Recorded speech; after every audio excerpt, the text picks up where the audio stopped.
Hyperfocus. There is, however, one practice that has been proven study after study increase working memory capacity, meditation. In practice, it's actually quite simple. Like a hyperfocus, meditation involves continually returning your focus to a single object of attention, usually your breath. As soon as you practice, no, as soon as you notice your mind hasn't wandered from it, how much control you have over attention. This eventually enables you to improve each measurement of the quality of your attention. You will be able to focus for longer, your mind will wander less, and you will be able to work with greater intention. You experience the same benefit during hyperfocus. Like meditation, hyperfocus is a practice that compounds upon itself.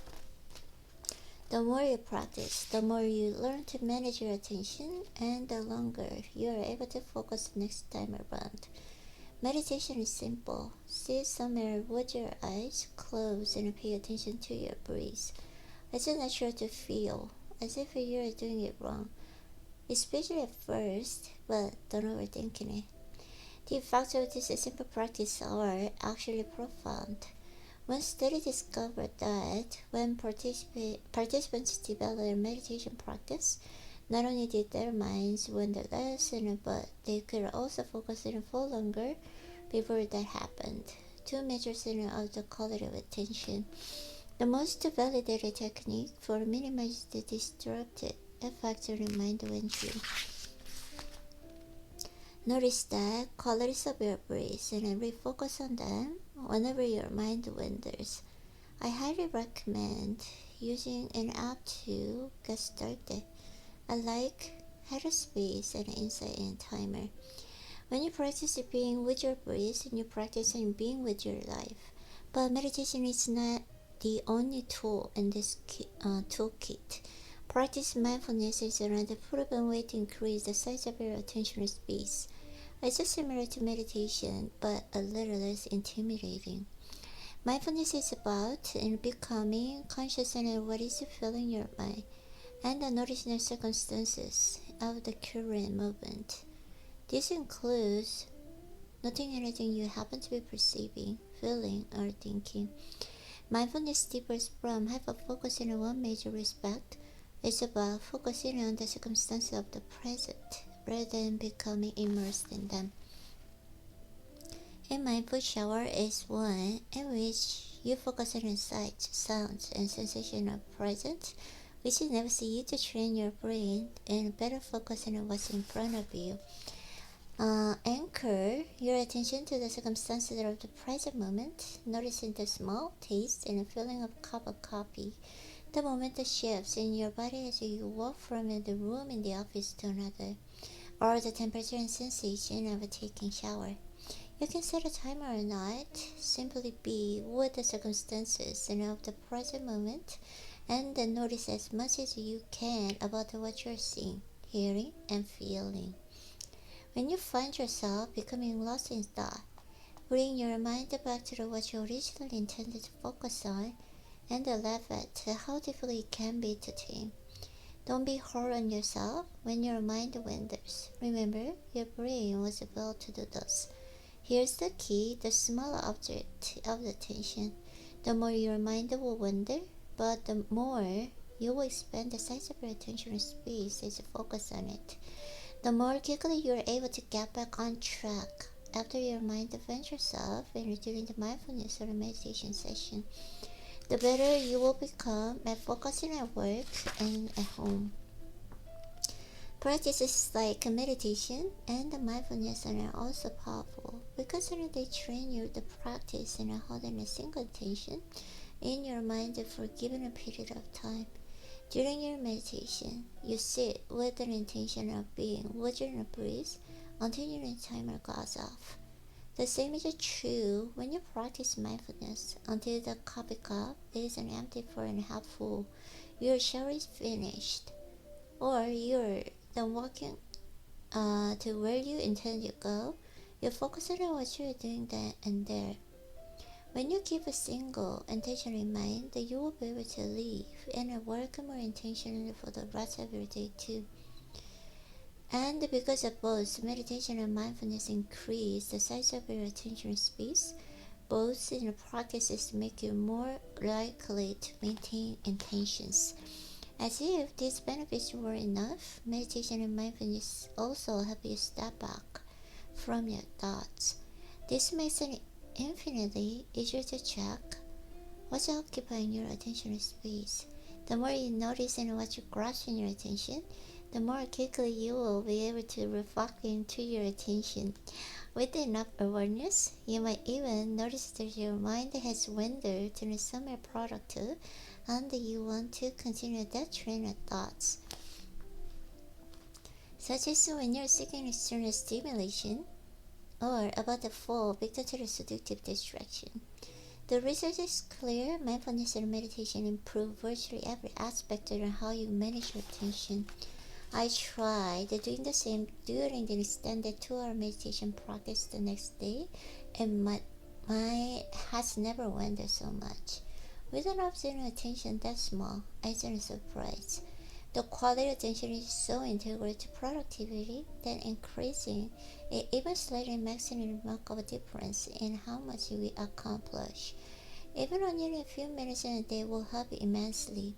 If you take away one lesson from this chapter, it should be the few practicing will improve the quality of your attention and the size of your attention space more than in meditation and mindfulness. While both will consume some of your time, you will make the time back and then some, and how much more clearly, deeply, and deliberately you will think and focus. Chances are you're in hyperfocus mode during the last highly productive work period. You're likely in a similar state the last time you felt the happiest and energized at home. You're probably focusing on just one thing, whether there wasn't carrying on a meaningful conversation with a loved one, planting a garden, playing cards with a relative, or relaxing with a book on the beach. Because of this, you likely didn't have many surrounding distractions. Your work phone may happen in another room, and you may have made a commitment and disconnected for the weekend. Your family may have agreed to a phone-free dinner. You're probably also in a more relaxed state, and because of this, didn't seek novel stimuli in your environment. You could focus with relative ease on what you're doing. Hyperfocus was the best term I could come up with and describe the state of being totally focused on one thing.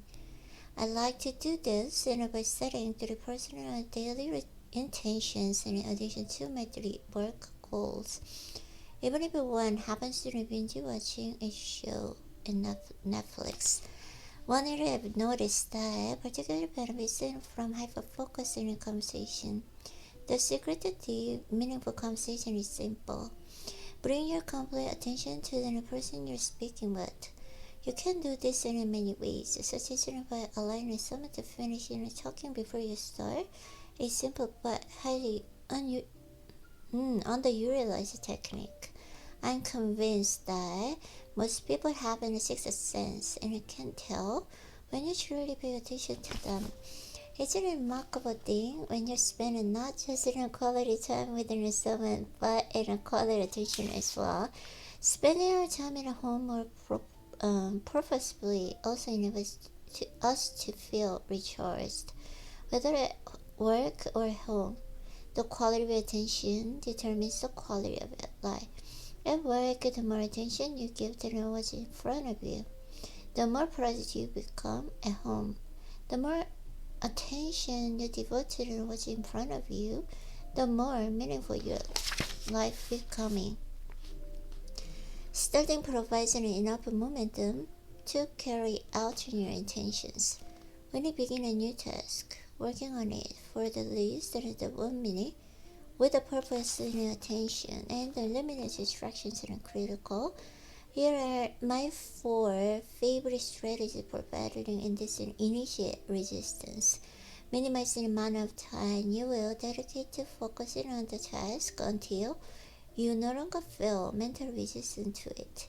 You always have time, you just spend it on other things. If the task swaps shows and you do have the time, chances are this is just your resistant talking. Incorporate a list and one hyper-focused interval each day. You will experience less resistance as you get accustomed to working within fewer distractions and appreciate how productive you become. Hyper-focusing can be oddly energizing. You spend less energy regulating your behavior when you don't have to continually resist distractions and push yourself to focus on what's important. That said, resisting to ritual can also be the sign you need to recharge. So we can start working in mindfulness autopilot mode. Hyper-focusing on our most complex, productive tasks can let us activate the most productive mode of our brains and get a large amount of accomplished in a short amount of time. Setting strong daily intentions lets us work on our most productive tasks, creating a personalized distraction-free mood and a reduced distractions mood lets us work with a more focus and clarity while directing our time and attention away from needless distractions. Simplifying our working and living environments lets us think more clearly. Becoming good custodians of our attention space by making our work more complex when necessary and by expanding the limits of our attention helps us properly manage our limited attention. I hope you've already become more productive, more engaged with your work and life, and a clearer and a calmer thinker. You probably also remember more and view your work and life as meaningful. All three measures and the quality of attention have also likely increased. You spend more of your time deliberately, you're able to focus on no longer one sitting, and your mind doesn't wander from your intentions nearly as much. Okay. Both practical and tactical, I hope you will agree attention is the most important ingredient we have to live in a good, productive life. I call this mode scatter focus because in it, our attention scatters and focuses on nothing in particular, while hyperfocus involves directing your attention outward. The scatter focus is about directing it inward, inside your own mind, just as hyperfocusing is the most productive mode of the brain. Scatter focusing is more creative. Scatter focusing can dwell and drain our productivity when our original intent is to focus. But when you're coming up with a creative solution to a problem, planning for our future, or making a difficult decision, it is just as essential as hyperfocus. We can harness the remarkable benefits of scatter focus by practicing intentional mind wandering. Scatter focus. But daydreaming is immensely potent. When our intention is to solve problems and think more creatively, brainstorm new ideas and recharge. As far as boosting our creativity is concerned, mind wandering isn't in a league of its own. Think back to your last creative insight. Chances are you want to have focus on one thing. In fact, you probably weren't focusing on much at all. You may be taking a long shower, having a walk during a lunch break, visiting a museum, reading a book, or relaxing on a beach with a drink or two. Maybe you're sipping your morning coffee, then like in a flash of lightning, a brilliant idea stuck out of nowhere. Your brain mysteriously chose this moment when you were resting and recharging and connecting a few constellations of thoughts. Let's consider a thought turning any idea or pieces of information you remember swirling in your head. Entering scatter focus mode is easy. You simply let your mind be. Just as you have focused by intentionally directing your attention to one thing, You scale focus by deliberately letting your mind wander. You enter this mode whenever you live intentional space to create or run what you're doing at the moment. Whether going for a run and biking or investing time in anything that doesn't consume your full attention space. When it comes to productivity and creativity, scale focus enables you to do three powerful things at once. Your brain automatically plans it for the future. When you rest, you just need to give it the space and the time to do so. Scale focus doesn't recharge. Focusing on tasks and all that consumes a good deal of mental energy. Even when you're managing and depending your attention space and using tactics and set out in part 1, scale focus replenishes the supply. You can focus for longer. Scale focus and fosters and creativity. The mode helps you connect old ideas and create new ones. Floats and incubating thoughts on the surface of your attention space, and lets you piece together solutions to the problems. Scattering your attention and focusing on nothing in particular supercharges the die, connecting the powers of your brain. The more creativity your job or a project requires, and the more you should deliberately deploy scale focus. While it's easy to get excited about becoming highly productive and hyper-focused, scaling our attention is less exciting, at least on the surface. When you're surrounded by so many noble and stimulating objects in attention, most of us don't want to be left alone with our thoughts. We focus on a certain objects and attention by default, and doing so is what is required in a human species to survive. We already discussed the first type of an object of attention that draws on it. Anything that's novel. This is what makes our smartphones and other devices is so enticing.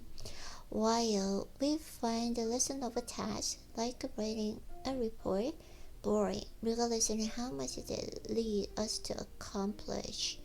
The wiring in our brain, the inner evolutionary path, let us store sugars and have a sex and survival mechanism now legislating an overindulge in fast food and pornography. Continually scanning for terraces and compels us to dwell on that one negative mirror of a thing careless and offhanded comment from our boss.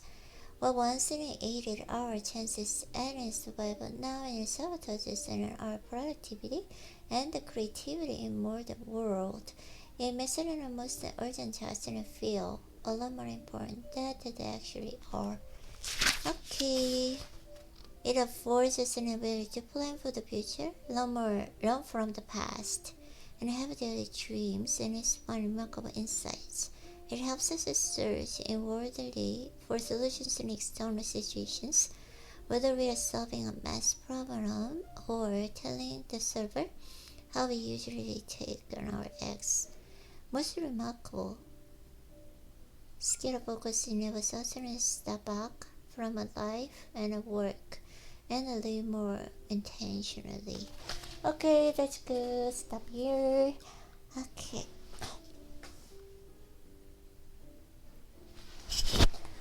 I got a good writing. Thank you. Okay.